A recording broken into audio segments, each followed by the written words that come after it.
So other content creators have been revealing and opening the new Power of the Elements set that is coming out in a couple of weeks. And I gotta say, I'm not jealous.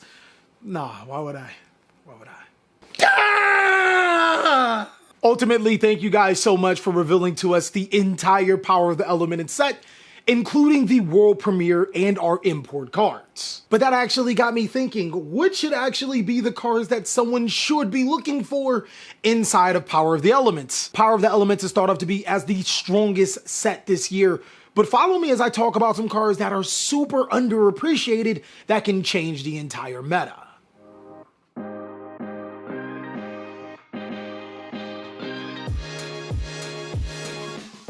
What's going on with ya, big dog? And it is an amazing day for Yu-Gi-Oh! I hope that your day is going phenomenal, but if it isn't, don't let what happened at the beginning of your day ruin the rest of your day. Also, big dog, keep in mind, it is a Friday. I am streaming today, so even if you are having a bad day, be sure to stop on by and maybe I can hopefully uplift it a little bit. We do a lot of rage quitting. But not to waste any more of your time, let's jump into the meat and potatoes of this video. The first card I want to talk to you about is Ashura King. Now, Ashura King is a confirmed secret rare inside of the set, so as you guys know, open a box, you might get two, you might get none. It is a rank 3 warrior earth monster that requires 3 level 3 monsters, and its effect reads, while this card has material, it can attack a number of times each battle phase up to the number of materials attached to it. That's pretty fucking good. This monster is 2100 attack and can attack 3 times. That's 6300 damage. That's really good for rank 3 decks. But I also forgot to mention that at the start of the damage step, if this card battles, it gains 200 attack, meaning that you'll be able to do 6900 damage. I see what you did there, Konami, 69. You dirty you! You thought you'd get past that with me. But what makes this card a little bit different than cards like Boral, Sword Dragon, or Access Code Talker, its last effect is when another monster effect is activated, you can detach one material from this card, negate the activation, and if you do, destroy that card. So it's actually an OTK potential card, putting up 6900 damage in a turn, and also allowing you to be able to negate monster effects. So it's a really, really cool card for rank 3 decks or decks that can summon level 3 monsters with ease. Moving on, we did get a new world premiere archetype in the Gotti archetype. I'm pretty sure I'm saying that wrong, but I think of Yo Gotti every time I see this archetype. The Gotti archetype is a fish strategy that is based off of banishing themselves and being able to special summon themselves during the following standby phase. I don't necessarily have an opinion on them just yet because I'd have to see them in action, which means maybe a testing video. Let me know down below what you think about a potential testing video of the Gotti archetype. And of course, if you want to help out this video and any of my other videos, make sure to destroy that like button and comment. It really helps the algorithm. One card I do know a lot of people are talking about is the Moray of Avarice card, which does say banish one face-up fish, sea serpent, or aqua monster that you control to draw 2 cards. This is a card that I would 100% be flipping at sneak peek if you had the opportunity, especially if the price is really, really high. One thing that Yu-Gi-Oh! Has taught me is that it is seldom a good idea to trade cards on your field for random cards from your deck to your hand. But knowing that the Gotti archetype does deal off of being banished and special summoned, maybe it's good that they get banished off the field. I'm not 100% sure yet. Speaking of world premiere cards, we actually got a fusion monster that will light the entire game on fire. Gurora Wings of Resonant Life is a level 6 Wing Beast fusion monsters, which requirements are 2 monsters with the same type and attribute, but different names. What the fuck? If you have not bought your super polymerizations, you probably should buy your super polymerizations. This card did not need any effects, but not only did they actually give it an effect, they gave it some good ones. What this card does is that any battle damage your opponent takes from this battle is double. Not bad, not bad. The next effect is that if this card is sent to the graveyard, you can draw 1 card.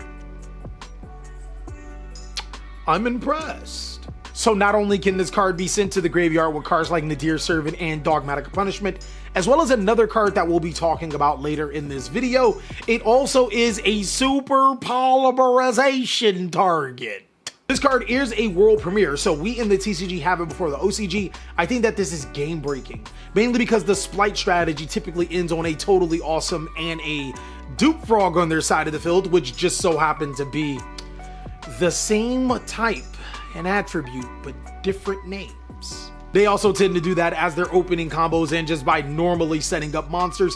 There's decks like Sword Soul that sets up monsters with the same type and attribute. Moye, I'm looking at you. I mean, ultimately, this makes super polymerization a main board staple, which asks the question, do you have your super polymerizations? You better have your super polymerizations. Speaking of worldwide premieres, there is another card in this set that is actually extremely good. Its name is Draco Utopian Aura. Now, when I seen this card, I immediately wrote it off. I saw Draco, I was like, all right, this card's gonna be busted. Then I saw Utopian and I was like, realizing that it does have Utopia in its name may actually come up. So Utopia players, you got that. What this counter trap does, may I add, is when your opponent activates a monster effect on the field, negate the activation, and if you do, destroy that card, then you can apply the following effect. So wait, hold on, time out. It's a Solemn Strike?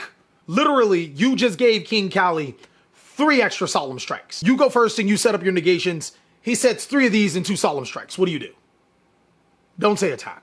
Banish 1 monster from your hand, and if you do, special summon the monster that was destroyed and sent to the graveyard by this effect, but negate its effects.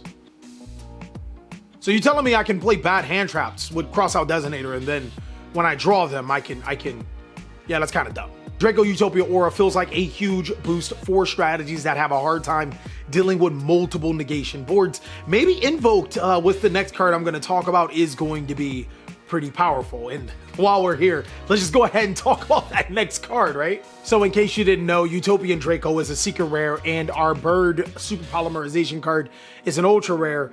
But Ultimate Slayer is a secret rare from this set, and this card is another one of those busted Yu-Gi-Oh cards that make you think, is Sprite really going to do that much damage in this Yu-Gi-Oh format? I'm not so sure. What Ultimate Slayer does is that your opponent cannot activate monster effects in response to this card's activation. Oh yeah, this is already starting to be good. Send 1 monster from your extra deck to the graveyard, then target 1 monster your opponent controls with the same type. Fusion, Synchro, Exceed, Pendulum, or Link, shuffle it into the deck. Yo! So not only can you send cards like Elder Entity Norden and Wind Pegasus from your deck to the graveyard, which are Fusion and Synchro respectively, Exceed monsters like Totally Awesome also become a really good thing. And then there's Tri-Brigade Fairjet or Tri-Brigade Charade for the Link monsters you can send from your deck to the graveyard to gain their effects. You kind of see where I'm going here, right? There's literally an Exceed, Synchro, Fusion, and Link monster you can send from your extra deck to the graveyard, get rid of your opponent's threat, and then gain advantage. No one cares about Pendulum though. It really sucks that Ultimate Slayer won't be cheap until the year of 2023, because this is going to be the new Pot of Prosperity card that people are going to be complaining about. So if you can get this card early for the good prices, I mean, I'd probably do so. And the last card I want to talk to you about is really funny, because while we haven't achieved equality in the United States just yet, Konami is making more and more hate for combo decks and have not made as much hate for back row heavy decks, so we getting close to equality. Kurakera Divine Incarnate is a level 1 Fire Fairy monster with 1500 attack and 1500 defense. Its effect reads, cannot be normal summoned or set. Well, at least they did good by that. Must be special summoned from your hand by tributing all face-up monsters on the field that activated their effects this turn. And your opponent's monster. I give up. Am I like missing something here? Is there something like, is there something restrictive about this card? Gains 1500 attack for each monster tribute summoned to special summon this card. During your end phase, you can target 1 monster in your opponent's graveyard, special summon it to your field. Huh. I don't know if I'm reading this right or wrong. I don't know if it's Lava Golem and gets tributed to summon on your opponent's side of the field, or if you just summon it to your side of the field and it gets really, really buffed. That changes everything. Yo, Hoodley. What's up? Does Divine Incarnate Girl, does she summon to your field or your opponent's field? She summons to your field. You're kidding me. And that is all that I have for the cards that you need from the new Power of the Elements set. Of course, if you want to see more amazing content, go ahead and check out these videos. And keep in mind, I am streaming today at 4 p.m. Pacific Standard Time, so I hope to see you there.